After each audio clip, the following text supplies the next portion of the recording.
ಭಾರತದ ವಿಶಿಷ್ಟ ಗುರುತಿನ ಪ್ರಾಧಿಕಾರ ಬಳ್ಳಾರಿ ನಗರದಲ್ಲಿ ಸ್ಥಾಪಿಸಿರುವ ನೂತನ ಆಧಾರ್ ಸೇವಾ ಕೇಂದ್ರವನ್ನು ಅಪರ ಜಿಲ್ಲಾಧಿಕಾರಿ ಮೊಹಮ್ಮದ್ ಜುಬೇರ್ ಉದ್ಘಾಟಿಸಿದರು.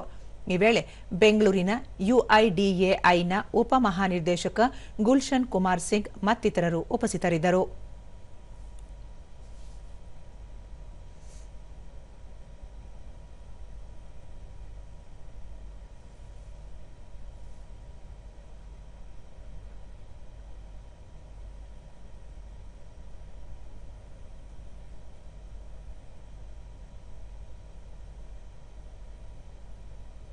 ಬಳಿಕ ಮೊಹಮ್ಮದ್ ಜುಬೇರ್ 3800 ಸರ್ಕಾರಿ ಸೇವೆಗಳಿಗೆ ಆಧಾರ್ ಕಡ್ಡಾಯವಾಗಿದ್ದು, ನೂತನ ಸೇವಾ ಕೇಂದ್ರದಲ್ಲಿ ಒಟ್ಟಿಗೆ 200 ಜನರು ಸೇವೆ ಪಡೆಯಬಹುದಾಗಿದೆ.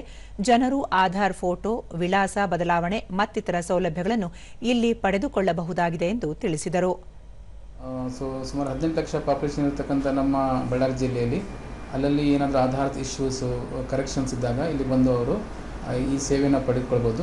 ಮೂಲಭೂತ ಸೌಕರ್ಯ ಕೂಡ ಚೆನ್ನಾಗಿದೆ ಇಲ್ಲಿ. ಇದು ಸಾರ್ವಜನಿಕರು ಇದರ ಉಪಯೋಗ ಪಡೆದುಕೊಳ್ಳಬೇಕು.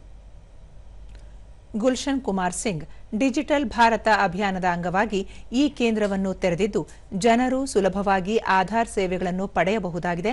ಸರ್ಕಾರಿ ಸೇವೆಗಳನ್ನು ಜನರಿಗೆ ಮತ್ತಷ್ಟು ಪರಿಣಾಮಕಾರಿಯಾಗಿ ತಲುಪಿಸುವ ಗುರಿ ಹೊಂದಲಾಗಿದೆ ಎಂದು ಹೇಳಿದರು.